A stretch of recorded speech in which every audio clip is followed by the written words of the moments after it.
ఎటువంటి దైవ కార్యాలు చేయాలనుకున్నా ఆ దేవతల యొక్క సంపూర్ణ బలం సిద్ధి మనకు సిద్ధించాలి అంటే, మనం చేస్తున్నటువంటి పూజా ఫలం మనకు సంపూర్ణంగా సిద్ధించాలి అంటే పితృయజ్ఞాన్ని మనం చెయ్యాలి.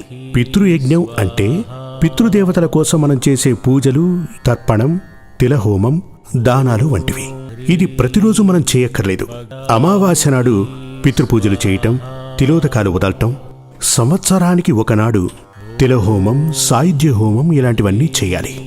ఇదే పితృయజ్ఞం అవుతుంది.